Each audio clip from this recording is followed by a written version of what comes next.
नमस्कार, स्वागत है सभी भाई बहनों का हमारी आज की सच्ची खबरों में। तो सभी आंगनबाड़ी बहनों से कहना चाहती हूँ, सभी राज्यों की बहनों की जानकारी देखिए। लोकसभा चुनाव से पहले यानी राजस्थान में सभी राज्यों की आंगनबाड़ी पहुँची हैं और वहाँ पर उन्होंने क्या मांगे रखी हैं सरकार से, ये आप वीडियो में पूरा देखें और लास्ट तक सुनें और इस वीडियो को अधिक से अधिक शेयर करें, जिससे सभी अधिकारियों तक, सरकार तक पहुँचे और आंगनबाड़ी बहनों के मानदेय में बढ़ोतरी हो और उन्हें राज्य कर्मचारी का दर्जा दिया जाए। तो देखिए 28 लाख आंगनबाड़ी बहनें हैं, 28 लाख सहायिका हैं। अगर अभी नहीं कुछ हो सकता है, अभी कुछ नहीं हुआ तो फिर कभी नहीं हो सकता, क्योंकि लोकसभा चुनाव नज़दीक हैं। तो सभी बहनों को इसमें सपोर्ट करनी होगी, वीडियो को ज़्यादा से ज़्यादा शेयर करना होगा और सभी बहनें वीडियो को पूरा अवश्य देखें। तो देखिए इन्होंने क्या कहा, क्या क्या मांगे रखी, आइए सुनते हैं पूरा। कि हम लोग एज ए सर्वेंट काम करें और हम कर भी रहे हैं, लेकिन बदले में जब सैलरी की बात आती है तो उसे प्रोत्साहन के रूप में कन्वर्ट कर देते हैं, जो कि गलत बात है। हमें सैलरी चाहिए, ना कि प्रोत्साहन राशि चाहिए। काम के बदले पैसा आप एज ए बिजनेस के तरीके से हमें देख रहे हैं, ना कि कर्मचारी के तरीके से देख रहे हैं। सन 75 की योजनाएं जितनी भी आई हैं, लगभग सभी आज कर्मचारी हो चुके हैं। ना हो आपको पता तो गूगल करके देख लीजिए। लेकिन सन 75 की योजना ICDS है, जिसपे आज भी आंगनवाड़ी एक चपरासी से नीचे वर्ग में बैठी हुई है। महिलाओं को बढ़ाने की बात कही जाती है, लेकिन पैसे के नाम पर महिलाओं को सबसे नीचे रखा जाता है और ये भारत के लिए बहुत ही निम्न स्तर की बात है। विदेश के मंच पे जाकर के आप छाती ठोक करके आइए, 56 इंच का सीना दिखा करके आइए, लेकिन जब 28 लाख महिलाओं की बात आती है तो आप चुप हो जाते हैं। रही बात हमारी मंत्री जी स्मृति ईरानी जी की, तो आप भी कभी सास भी कभी बहू थी की सीरियल से आई थी और आज आप मंत्री बनकर बैठ गई। आपको नहीं पता कि आंगनबाड़ी क्या करती है? तो सबसे पहले तो मुझे लगता है मंत्री जी को ट्रेनिंग की जरूरत है।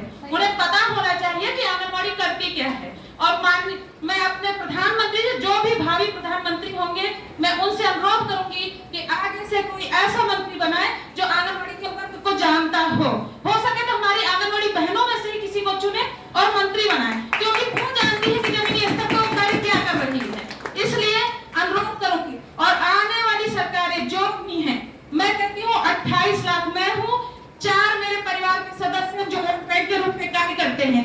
1 करोड़ 22 लाख के संख्या, मेरी गणित बहुत अच्छी नहीं है, लेकिन मुझे लगता है 1 करोड़ 22 लाख आबादी कम नहीं होती वोटिंग के लिए। और मैं सभी बहनों को यह भी बताऊंगी, मात्र 40% की वोट से भारत सरकार बनती है। 100% में सिर्फ 40% वोट इंडिया के अंदर पड़ते हैं और 40% वोट में 1 करोड़ 22 लाख आंगनबाड़ी बहनें हैं। तो मुझे लगता है कि ये बहुत बड़ी आबादी है, किसी सरकार को बनाने में भी और गिराने में भी। इन्हीं शब्दों के साथ मैं अपनी बातों को समाप्त करती हूँ। धन्यवाद। All India anganwadi employ federation के इस राष्ट्रीय मंच पर आज उपस्थित होने का जो सौभाग्य प्राप्त हुआ, उसके लिए मैं धन्यवाद देती हूँ। बुनकर जी को पहचान तो था, पहले से नाम सुना था, 4 अक्टूबर दिल्ली के धरने में भी मुलाकात हुई थी, लेकिन परिचय नहीं था। आपने फोन पर मुझे आमंत्रित किया, मैं अपनी टीम के साथ यहाँ उपस्थित हुई। ये मौका देने के लिए मैं आपका धन्यवाद देती हूँ, आभार प्रकट करती हूँ। लक्ष्मी जी को मैं धन्यवाद देती हूँ। आपने फोन से पूछा कि आप आ रही हैं, आपका मोस्ट वेलकम हमारी गुलाबी नगरी में। मैं राजस्थान की सभी बहनों का हृदय की गहराई से धन्यवाद, आभार प्रकट करती हूँ। रही बात अपने मुद्दे की, तो सबकी पीड़ा एक है। पूरे भारतवर्ष के 28 लाख आंगनबाड़ी बहनों की एक ही पीड़ा है कि क्या ये भारत सरकार बता सकती है कि 4500 में एक हफ्ते की सब्जी भी आ सकती है? इस महंगाई के दौर में नहीं आ सकती। अपनी महंगाई को देखते हुए प्रधानमंत्री जी के कान में जू नहीं रेंग रही है कि ये आंगनबाड़ी बहनें जो जमीनी स्तर की रिपोर्ट हमें करती है, भ्रूण की गणना, भ्रूण गणना, समझते हैं आप लोग, भ्रूण की गणना से लेके मृत्यु गणना तक जो एक आंगनबाड़ी बहन देती है, जो रिकॉर्ड को बैठ के एसी की ऑफिस में बैठ के जो अधिकारी प्रोत्साहित होते हैं, वो तमाम बड़े बड़े मेडल्स जीतते हैं, वो किसकी बदौलत जीतते हैं? हमारी और आपकी बदौलत जीतते हैं। और हम हैं कि जरा सा दबाव पड़ने पर डगमगा जाते हैं। सरकार की किसी भी योजना को जरा सा अधिकारी के मुंह से निकला नहीं कि उसको हम पूरा करने के लिए जी जान लगा देते हैं। क्यों लगाते हो यार? जितना पैसा उतना काम, जितना सरकार दाम दे रही उस पैसे के हिसाब से आप काम करिए ना। क्यों अपना परिवार बर्बाद कर रही हो? क्यों सारा समय में जाया कर रही हो? सुबह 7 बजे से उठ के आंगनबाड़ी वर्कर 7 बजे घर पहुंचती है, फिर भी अधिकारियों की धमकी भरे फोन आते रहते हैं।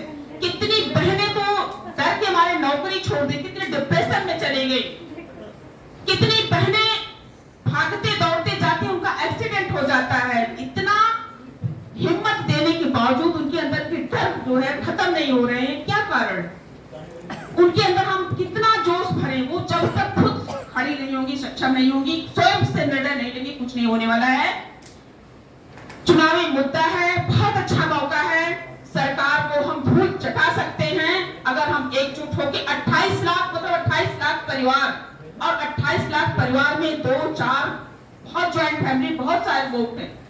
हम किसी राजनीतिक दल से बंधे हुए नहीं, हमारी कोई पार्टी नहीं है, हम स्वतंत्र हैं। और जब सुप्रीम कोर्ट ने माना है कि 12 महीने काम करने वाला व्यक्ति वो कर्मचारी की श्रेणी में आता है, तो ये होना चाहिए, इस पर जोरदार मुद्दा उठना चाहिए। चाहे पुनः हमको कोर्ट में जाना पड़े या भारत सरकार के सामने एकजुट होकर इसके लिए धरना प्रदर्शन करना पड़े, पूरे भारतवर्ष की आंगनबाड़ी बहनों को एक साथ आके एक मन पर लड़ाई लड़ने की आवश्यकता है। बाकी समय बचता है, मैं अपनी बात